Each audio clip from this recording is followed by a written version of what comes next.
Okay, good afternoon, class. So we will have our subject orientation today, our course orientation. And we are all welcome you to World City College, College of Information Technology Education. So to start up, you need to know your instructor first. And your instructor is yours truly, Catherine R. Delphine. So good day, everyone. I am the one who handling your course. For this semester, I am Catherine Ruby Delphine, dedicated and goal-driven educator with 28 years of experience in teaching information technology. Bachelor of Science in Computer Science, graduate at Pamantasan ng Lungsod ng Maynila, and a master's degree in Information Technology at STI Southwoods.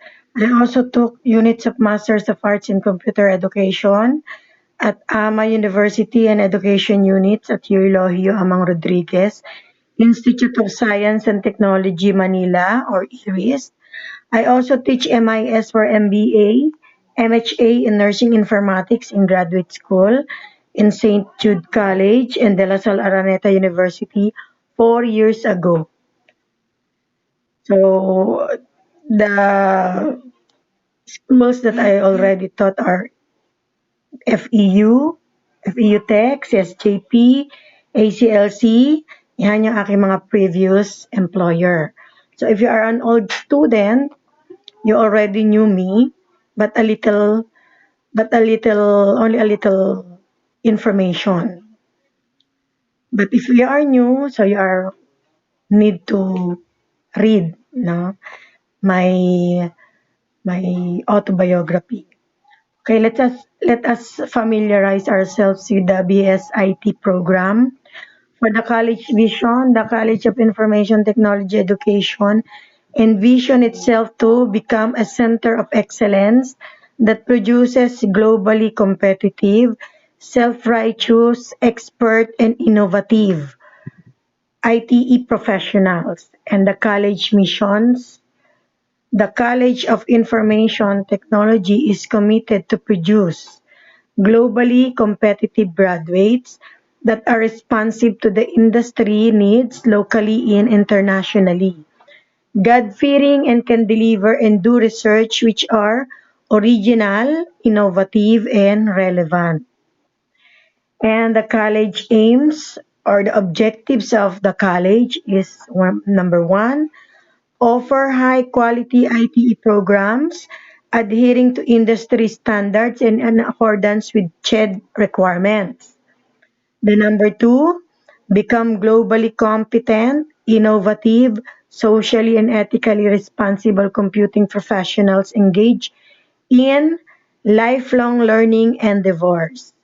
Number three, produce graduates with sound moral and spiritual foundation, aspiring towards community service and gender equality. And number four, enforce a research environment that keeps the faculty updated with advanced technological knowledge. So with our BSIT College missions and visions and objectives, no, I hope na marating natin lahat yan. And for you as an IT student, no, para ma-calculate sa inyong mind kung ano talaga yung missions and visions ng ating college. And why do we need to offer you this program? And the program outcomes, if there's an objectives, of course, there is an outcome. Number one, apply knowledge of computing fundamentals, knowledge of a computing specialization, and mathematics, science, and domain knowledge appropriate for the computing specialization to the abstractions and conceptualizations of computing models from defined problems and requirements. Number two, identify, analysis, formulate, research literature, and solve complex computing problems and requirements, reaching substantial conclusion using fundamental principles of mathematics, computing sciences, and relevant domain disciplines. And number 3, an ability to apply mathematical foundations, algorithmic principles, and computer science theory in the modeling and design of computer-based systems in a way that demonstrate comprehensions of the trade-offs involved in design choices. Number 4, knowledge and understanding of information security issues in relations to design, development, and use of information technology. And number 5, design and evaluate solutions for complex computing problems and design and evaluate systems components or processes that meet specified needs with appropriate consideration for public health and safety, cultural, societal, and environmental considerations. With the 5 program outcomes, so we will have 1 semesters to perform that outcome. So I hope we will attain that program outcomes. And for 6 to 13, create the select, adapt, and apply appropriate techniques, resources, and modern computing tools to complex computing activities with an understanding of the limitations to accomplish a common goal. Number 7, function effectively as an individual and as a member or leader in diverse team and in multidisciplinary settings.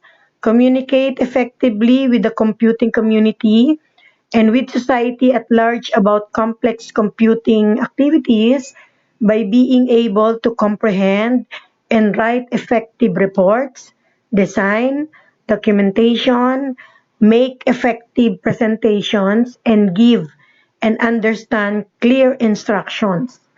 An ability to recognize the legal, social, ethical, and professional issues involved in the utilizations of computer technology and be guided by the adoptions of appropriate professional, ethical, and legal practices. An ability to design, build, improve, and deploy products that meet client needs within realistic constraints.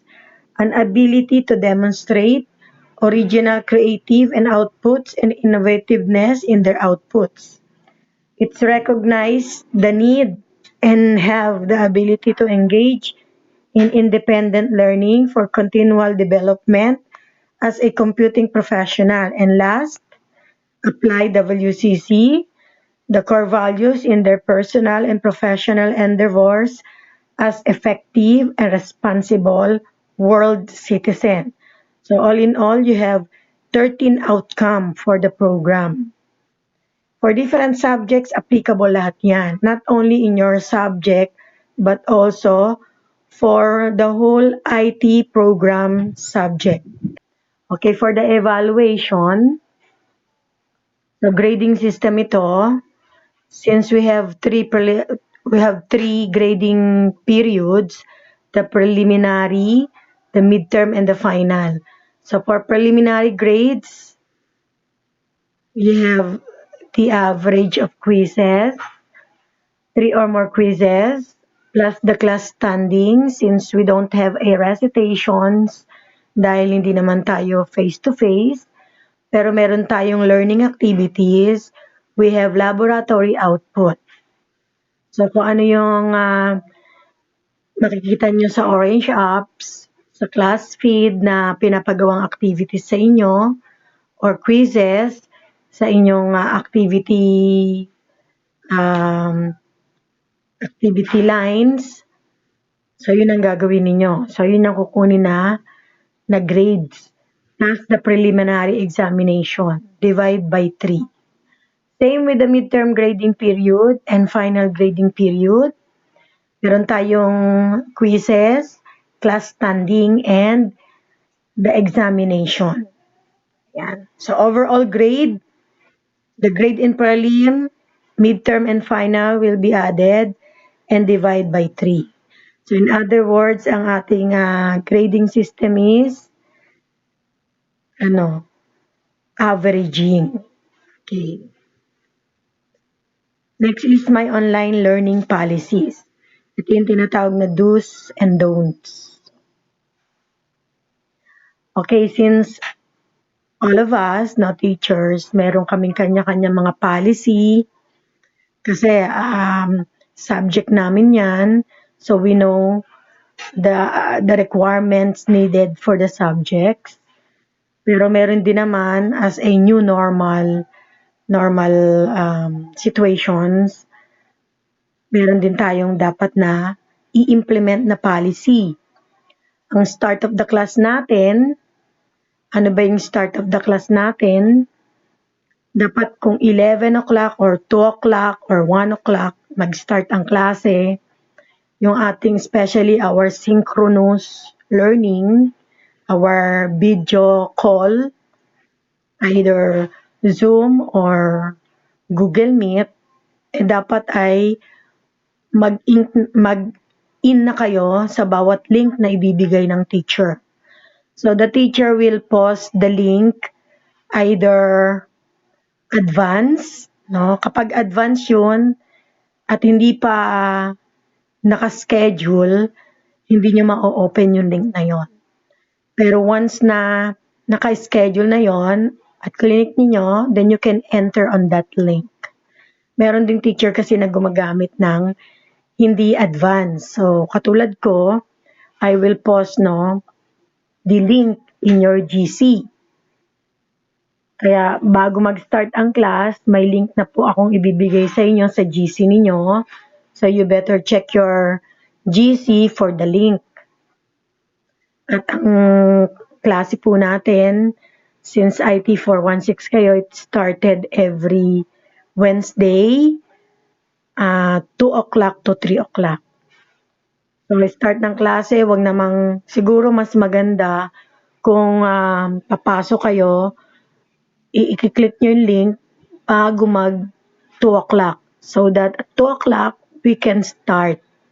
Hindi na tayo kailangang maghintayan pa. At naka-in na lahat. Para ma-maximize naman natin yung 1 hour na synchronous natin. And as for the dress code, ang dress code po natin, hindi porket naka-online classes po tayo, kung ano na lang yung suot-suot natin sa bahay, yun lang yung ating isusuot. No?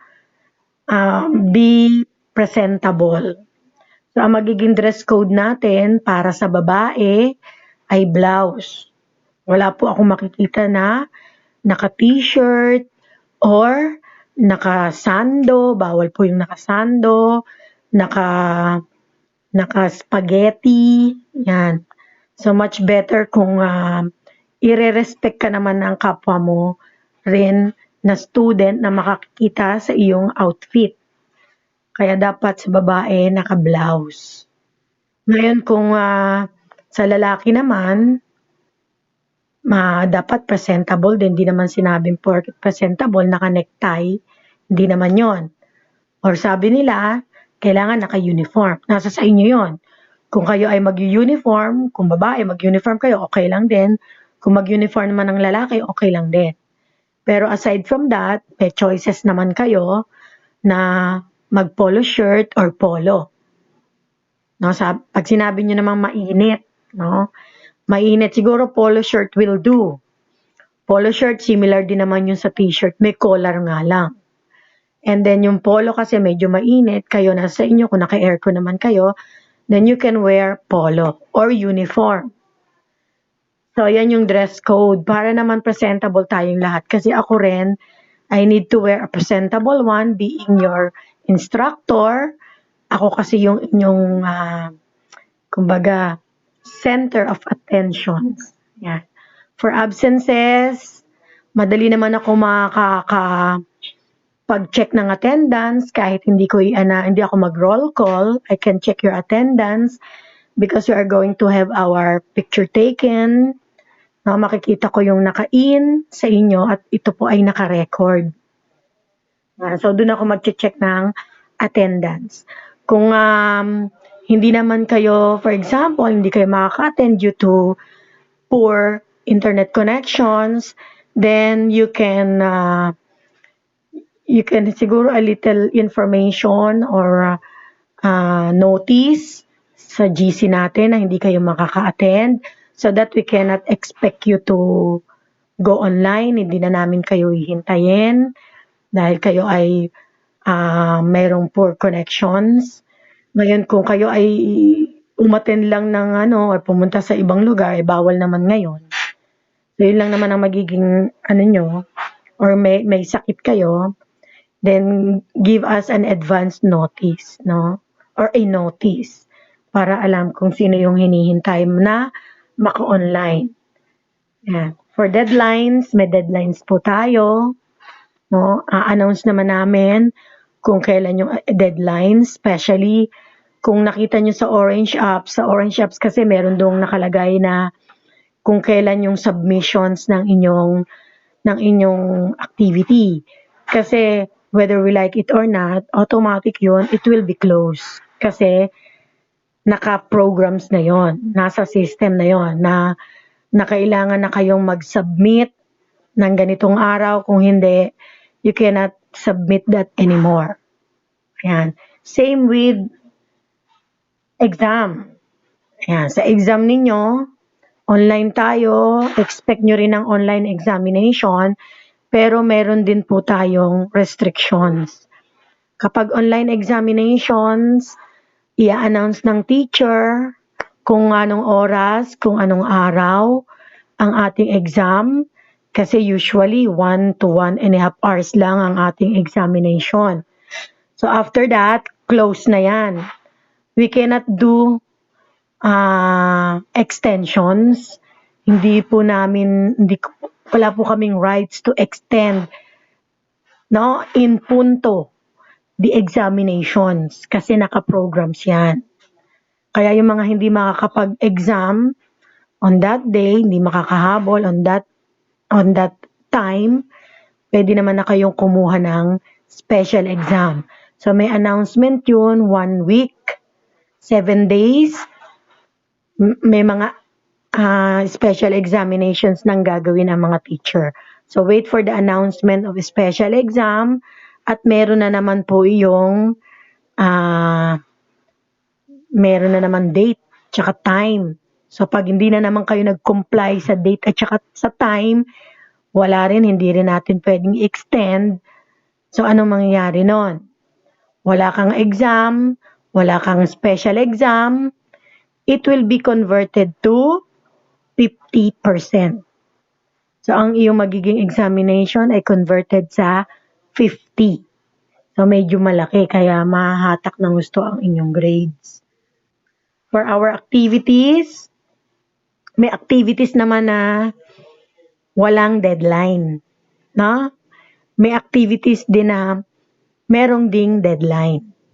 So nasa teacher yon. Kapag nakita nyo may deadline, you have to comply for that. Or else, hindi naman sinabi magsasara dahil yun ay submissions naman ng activities. No? Or else, medyo, syempre, bababa yung grades pag may nag-submit na on time. Yan. Para doon naman sa activities na ginagawa sa Orange Apps, yun meron yung deadline for submissions. Lalo na kung ang activities niyo ay quiz. Kapag ang activities niyo ay quizzes, meron din po yung time limit. No? Meron din yung, although yung ibang teacher naka-open yan in let's say one month, pero once lang po ninyo pwedeng gamitin ang quiz. Once lang kasi, for every student, ang rights nyo lang is to have one, kahit na sa examination, one opening or one account, no, per student. Hindi pwede po yung doble or twice kayong mag-exam, twice kayong mag-quiz. Isang beses lang yun. At ang quizzes po natin, pag naka-online, ay hindi po yun kumbaga, pa nag-exam si number 1 at mag-exam si number 2, iba yung set of exams niya, iba yung set of exams ng 2. Naka-random po yun. Kaya yung number 1 niya, hindi po pwede maging number 1 mo. So, naka-arrange yun randomly for every student. And for assignment, may deadline din po yung ating assignment. Makikita nyo usually ang assignment and other activities sa loob ng presentation. Kaya pag sinabi nyo, ma'am, parang wala po sa orange up yung activity 1. So you better check inside the lessons. Baka nandun yung activity ninyo. Nandun sa loob ng lessons.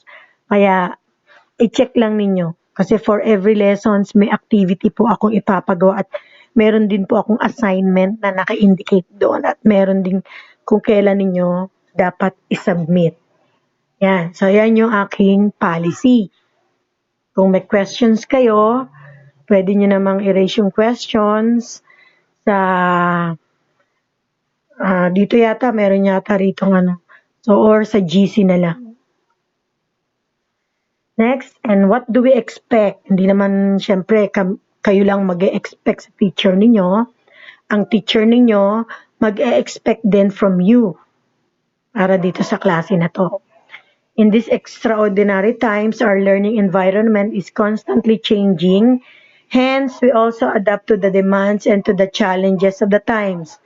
As lifelong learners, we expect you to comply with the schedule requirement as these were meticulously developed based on the needs of the times and the requirements of the course. Since the class is online, absences will not be excused, excluding unavoidable circumstances. Also, compliance will be strictly followed since most class activities are asynchronous. There are lessons and online conferencing sessions which are specifically scheduled. Should you miss one or two of these, it is your sole responsibility to catch up and keep track of the class pacing. So, syempre, mag-expect naman kami sa inyo na syempre, hindi nyo ibagsak. For every quizzes, dapat medyo mataas naman yan. Kung hindi kayo tumaas man sa first quiz, sa second quiz, dapat itaas nyo naman yon. Ganun din sa examinations. No? Sa inyong mga activities, dapat kung gusto nyo talaga makakuha ng medyo maganda-gandang grades, dapat updated kayo or kung mag-submit kayo ng inyong activities on time. Yan. So, yun yung ina-expect namin sa inyo. At, syempre, yung pag-follow ng policy na diniscuss ko kanina, sana makuha natin yun. Ayan. So, you can email me at catherinedelphin318@gmail.com if you have kasi dati, naging problema na namin yan, hindi upload ng activities gamit ang Orange Apps, gamit ang GC. So, pwede nyo namang email na lang sa akin. Yan ang gagamitin ninyo para i-email. Or ang aking FB account ay Cathy Delphin lang po. Hindi po yung Catherine Delphin, kundi yung Cathy Delphin. Ayan, pwede naman doon kayo mag-message din sa akin or wag nyo na i-post kahit sa GC na lang. Good luck and enjoy the rest of the semester. So I hope maging fruitful yung ating semester. No, kung may mga questions, sa GC natin, pwede nyo akong i-message. Kung medyo ayaw nyo makita ng ibang classmate, pwede naman yung PM nyo na lang sa akin. No, yung inyong mga ano nga pala, kung halimbawang kailangan ang mga permit, no, pwede nyong isend sa akin. Siguro yung permit na lang, i-PM ninyo. Much better. Kasi alam niyo naman sa GC, pag old na yung mga messages, umaakyat na, hindi na makita. So, you better PM na lang para maging personalized. Makita ko yung inyong mga permit. Ano to, alam ko na kung kanino. And ang permit naman ninyo, since online payment naman tayo, alam niyo na kung saan yung mga payment center natin. So, yung proof lang na yun ang isend niyo sa akin, i-PM ninyo kung walang permit. The permit naman is downloadable, di ba? Na-discuss na sa inyo yan during department orientation. Downloadable po lahat ng form, kaya wala kayong problema na wala kayong form. So, pwede nyong i-download nyo na kaagad yung mga form ninyo na kakailanganin para ibigay sa inyong mga teacher. Okay? Thank you very much for your time. And good luck po sa atin. Next week will be the discussions of lesson number 1. Ito pala, one thing more.